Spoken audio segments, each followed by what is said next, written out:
Welcome to Cinema Bites.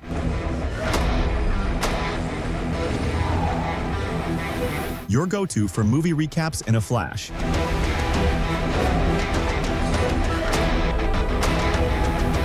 Big twists, epic moments,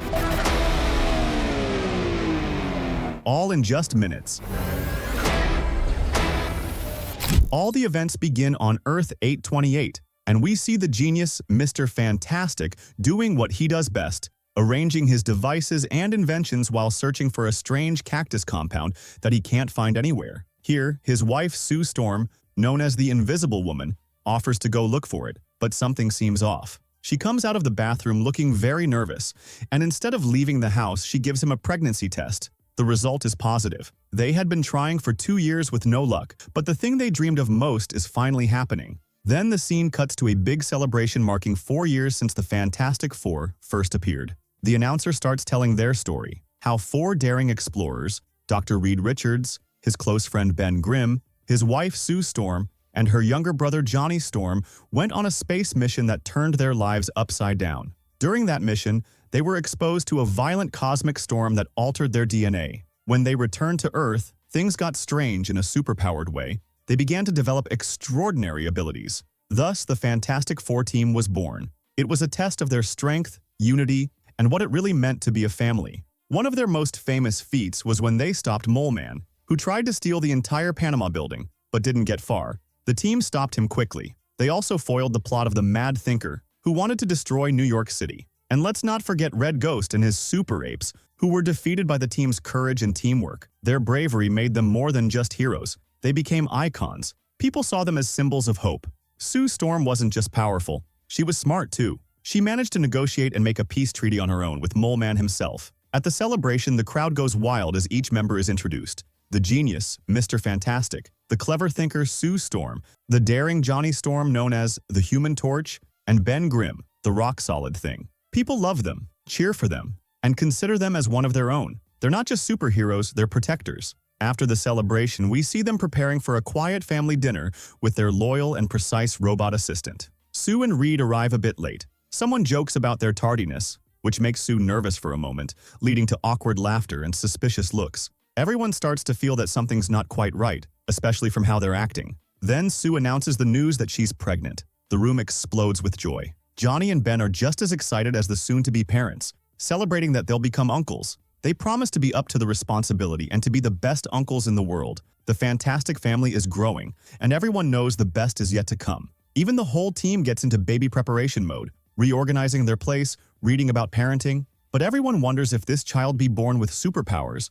or just be an ordinary human. During an ultrasound, a sudden alarm from space interrupts the moment. At the same time, Johnny bursts in, very excited. He's found the new suit designs for the team. But Mr. Fantastic looks at him seriously and tells him there's a new signal coming from space that needs his full attention. He prepares to receive the signal, but before he can, the lights go out. Total darkness. Without wasting a second, Johnny lights up the room with his power so they can keep working. Later, Sue discovers that her husband had the robot assemble the baby's crib. But when she looks closer, she realizes Reed was building something else on the side, a high-tech device designed to analyze whether the baby will have genetic mutations or superpowers. Mr. Fantastic explains that anyone can assemble a crib, but almost no one on Earth can build a device that could tell them if their child would be affected by the same cosmic radiation that altered his own DNA. But Sue uses her power to show Reed a clear, bright image of the baby growing inside her. A perfectly normal boy, at least on the outside. She reminds him that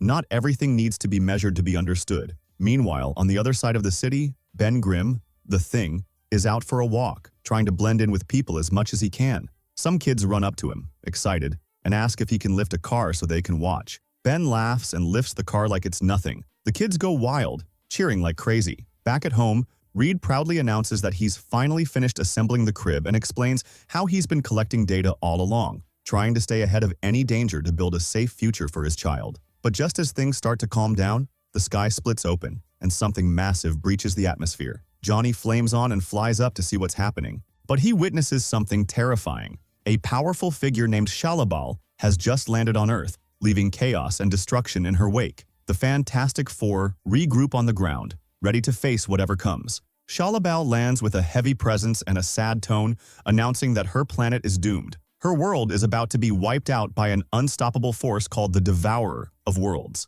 Stopping it is nearly impossible. The only thing left is to accept the end. She encourages everyone to hug their loved ones and confess anything in their hearts before time runs out. Her warning is deep, resolute, and final. This isn't a warning, it's a sentence. She announces the arrival of Galactus. Johnny, fired up, flies after her, but when he catches up, she swats him away and sends him crashing back to Earth with a single move. The team tracked her movements. They discover a pattern of entire planets disappearing, erased from existence, all connected by the same strange energy signature. Every time, Shalabal was there. Johnny tells the team that when she meets him, she speaks to him in a language he's never heard before. He doesn't understand the words, but he feels the words. At night, he searches through old archives and old recordings of interstellar languages. Hours pass, but finally, they find something exactly like what she described. At the same time, Mr. Fantastic unveils the new high-tech suits, sleek and fully upgraded. He explains their features,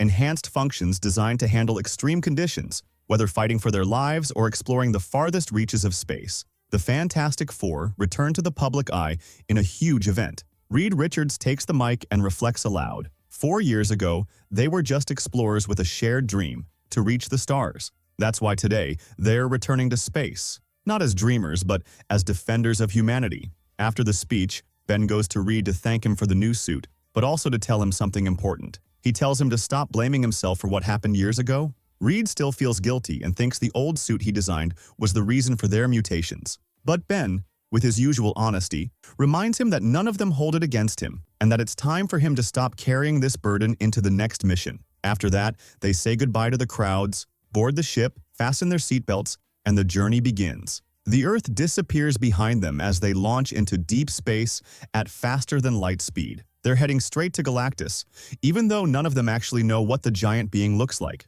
After hours of radar scans, they finally detect a massive energy anomaly. They send a signal to a planet that's being destroyed and devoured. Everything that lived there is gone. Then, Mr. Fantastic does his calculations. Galactus's ship is about 13% bigger than Earth. That number alone makes the threat feel even more real. Sue Storm uses her invisibility powers to sneak inside the giant structure, but she doesn't stay hidden for long. Galactus is a being of unimaginable power. He discovers them, scanning them one by one, even the unborn child inside Sue. Then Shalabal appears again, calm, cold, and distant. She says that Galactus is ready to receive them and that they shouldn't have come at all. When they land, the team prepares for anything. They send Herbie, their loyal robot, to collect any samples for analysis. But Shalabal clarifies something important. Galactus doesn't choose the planets he devours. She chooses him. That's both her duty and her curse. Johnny approaches her, full of courage and questions, asking about the meaning of what she whispered before throwing him off her surfboard. Shalabal looks at him, her face expressionless, and replies calmly, "It means, die with your people." Finally, they confront Galactus, the terrifying devourer of worlds. But to their surprise, his ancient voice shakes the place as he speaks. He reveals that once, eons ago, he was just like them, a small, weak human. That was millions of years before the cosmic hunger overtook him, before he became the force of destruction now standing before them. He looks at them with presence and tells them they've traveled a long way, hoping to beg for mercy. He thinks he understands their mission and that they see themselves as worthy of saving their world. But Galactus isn't very interested in them. What he wants is the unborn child. He announces that the baby Sue Storm is carrying, her and Reed Richards' son, is the key. Inside him is something beyond human comprehension, raw, ancient cosmic power. Galactus makes his offer. He'll spare Earth on one condition. They give him the baby. Only then will the destruction stop. That baby is Franklin Richards. In the records of the universe, Franklin is listed as an Omega-level mutant, a being with extremely high-level powers like reality manipulation and tremendous psychic strength. In an infinite number of possible futures, he becomes one of the most powerful beings the universe has ever known. Sue Storm goes into labor. The baby is coming. Galactus, with his terrifying voice, pronounces his judgment. "I will devour Earth slowly and make your child watch every second." Shalabal blocks their path. No one is leaving. A battle begins. The Fantastic Four pull themselves together and hold her off temporarily. There's no time to waste, so they rush back to their ship and launch at maximum speed. But Shalabal isn't finished. She flies after them, piercing the vacuum of space and matching their speed of light. In the middle of the chase, she tries to breach the ship and snatch the baby. Johnny Storm goes out to stop her, but he hesitates. From the first moment he saw her, she caught his attention. The physics don't help either. Moving at light speed, his powers are distorted. His flames are useless here. The team changes plans on the fly. They slow down the speed field. A risky move that could suck them into chronospace. A one-way trip to the unknown. But they have no other choice. In those few seconds, Sue uses her power to make the whole ship invisible. That's enough. They manage to escape Shalabal, who gets caught in the unstable currents of hyperspace. Trapped, for now. The direct threat is gone, but time isn't on their side. They don't have enough fuel to get back to Earth quickly. Sue is exhausted and in pain. She can't take any more and starts giving birth.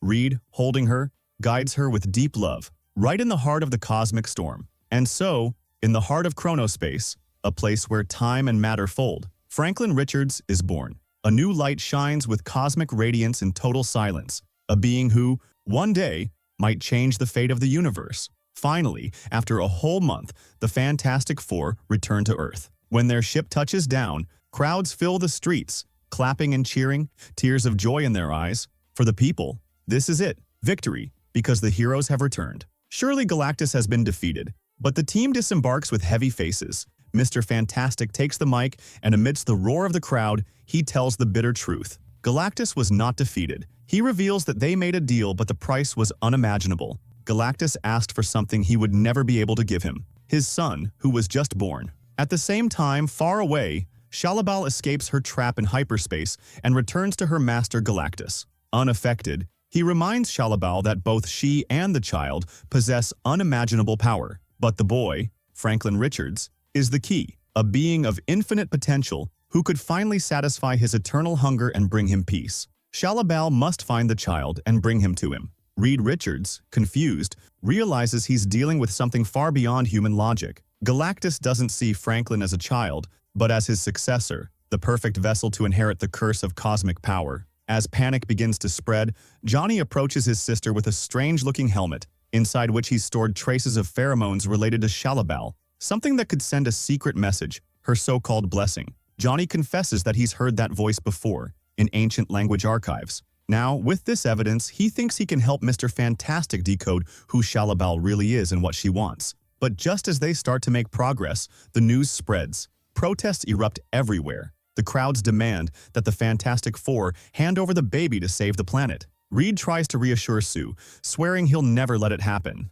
But Sue cuts him off. She knows. The thought crossed his mind. And that was enough for the trust to crack. She walks away and leaves him. In the streets, the huge crowds dominating the place, demanding the impossible, the life of a newborn child in exchange for the planet's survival. Then, from inside the building, someone steps out. No cloak, no shield, nothing at all, walking as if nothing can touch her. Sue Storm appears, her face steady, her steps confident. In her hands, she carries her newborn son. She walks through the crowd unaffected by the screams, the signs, or the camera flashes. Every step says the same thing. She's not here to ask permission. She's here to make one thing absolutely clear. She steps onto the platform standing above the chaos, and at that moment, the whole city falls silent. She says, "This child is not a symbol, not a weapon, not a price to be paid. He is her son, and if the world thinks it has the right to demand him, it is about to learn what a united family can do." She didn't want to hide, so she made a decision. They would fight, not for duty, not for glory, but for what truly matters. They would fight for their child, for humanity, and for the future. They would do it the only way they know how. Together, as a family that never breaks. The crowd erupts in applause, and everyone stands with her. Then Mr. Fantastic steps forward, saying he has the ultimate solution. Move the Earth, move the entire planet to a part of the universe so far and hidden that Galactus could never find it. He explains that he has already built a bridge between dimensions. So far, he's only been able to move a single egg a few meters. But still, he stands before all humanity, proposing the boldest plan yet. Move the entire Earth to a corner of the universe where it could remain hidden for millions of years. To do something of this magnitude, they will need every resource, every ounce of power they have. That's why humanity must participate. Everyone will need to reduce their energy consumption to the lowest possible level. Meanwhile, Johnny finally cracks the full code behind Shalabal's ancient language. With this knowledge in hand, he prepares to begin his part of the plan and starts the process of moving the Earth. But just as things seem to be going right, Shalabal appears again out of nowhere, sabotaging the connections and killing the momentum at the most critical stage. Johnny remains unshaken, approaches her calmly and focused, and plays a transmission intercepted from deep space in her language. He tells her, "I know. I found out exactly who you are." He pieced together her past bit by bit through fragments of her original language. Now he reveals the truth. She was once a genius scientist. When Galactus came to her world, she offered him eternal loyalty in exchange for him sparing her family. He accepted and remade her. Those cryptic signals weren't warnings. They were messages of thanks from the only planet Galactus ever left alone. As he confronts her with the truth, Johnny forces her to face what she buried long ago, reminding her that she was the one who led Galactus to all these worlds that are now ashes, and now she's brought him to Earth. Shalabal, devastated by guilt, retreats, visibly shaken. Johnny follows her, trying to reach what's left of her humanity, telling her he understands her. She was protecting her planet, just as he is now. But she stops pretending. She's collapsed inside. She still demands the child, saying if Franklin were older, he would have sacrificed himself as she wanted. Johnny offers himself instead, but she coldly refuses, telling him, "That's not your decision." Then, in a cold voice, she says, "You must save the child, even if it means sacrificing the whole world, if you still have time at all." After tense back and forth, a crazy plan begins to form. Forget trying to move the planet out of Galactus's path. Instead, they'll try to move Galactus himself away from Earth. The key is to separate him from his ship, his source of power. If the calculations are right, maybe they can throw him to the farthest edge of the universe. There's no way they'll involve the baby in this, but with no other options, reality asserts itself. They agree, heavy-hearted but united, and the plan is set in motion. For this plan to truly work, they call in Harvey, known as the Mole Man, master of tunnels and king of digging. He takes charge of the mass evacuation, directing people to deep underground shelters, away from the chaos about to unfold. Under his leadership, thousands begin to descend underground. Above, the stage is set for the final showdown. The Fantastic Four, nerves frayed, bring baby Franklin to the designated spot, placing him alone at the exact center, using him as bait. Silence falls, everyone holding their breath. Then he comes. Galactus descends from his ship, silent and terrifying, scanning the area for the child. His mere presence shakes the air. Space itself bends around him. When his feet touch the ground, that's the signal. The Four attack from every side, quick, calculated strikes trying to shake him and draw him into the trap. But it's no use. They quickly realize this is not a villain, but a force of nature. You can't hurt him. For a moment, it looks like the trap might work. But then he stands tall and, in a voice like the end of the world, roars, "Fate moves the threads," calling them deceitful worms. Galactus focuses, scanning directly for the baby. As soon as he sees him, the giant starts walking toward him, each step like an earthquake. One by one, they throw themselves in his path, ready to stop him at any cost. But Galactus is on a completely different level. With a single blow, he throws Ben Grimm out of the battlefield. Johnny doesn't hesitate, flying after him to try and catch him. At the same time, Mr. Fantastic steps forward, face to face with the Devourer of Worlds, using every ounce of his elastic power, wrapping around the giant, trying to slow him down. But Galactus grabs him coldly, as if he were a lab specimen, stretching him like a rubber band, about to tear him in half. At that moment, Ben and Johnny return with force, just in time to prevent the worst. In the midst of chaos, Galactus advances.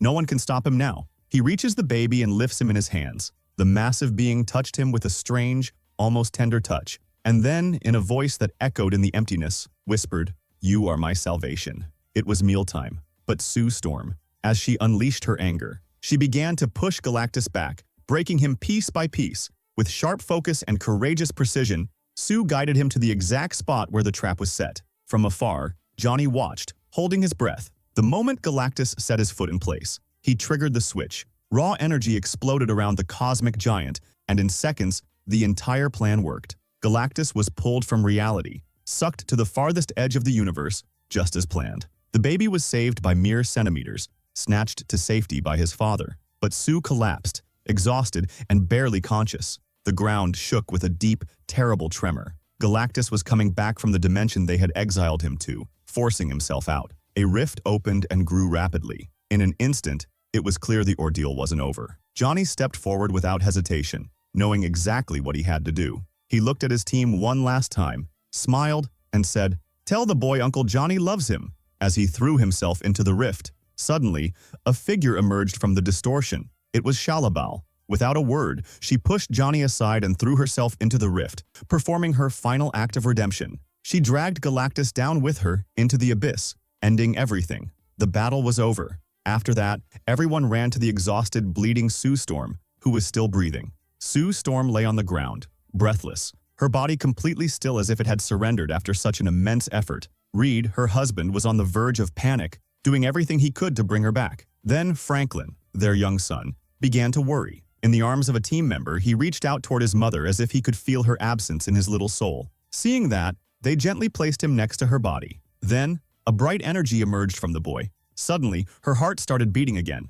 She took a deep breath, and her eyes opened. She was alive. Franklin clapped his little hands as if he knew exactly what he had done. The planet was finally saved, the baby too, and now even his mother was back because of him. The mission was a success. The Fantastic Four, now officially 5, joined the crowd as people cheered and celebrated them in gratitude. Someone handed them a tiny suit with the number 5 on the chest, a sweet gesture to welcome the newest family member. But Reed and Sue smiled and gently declined. It was still too soon. Franklin was still just a baby. Just as they were about to officially introduce themselves to the world, their communication devices lit up with a new alert. Without a word, they disappeared. But there's a post-credits scene. 4 years later, Sue Storm is at home, sitting comfortably with young Franklin, listening intently as she reads him a story. Sue gets up for a second to fetch another book from the shelf. But when she returns, Franklin is no longer alone. Standing before him is a figure cloaked in black, face hidden behind a cold metal mask. It's Dr. Doom. That means the Fantastic Four will return in Avengers Doomsday, and that's the end of the movie.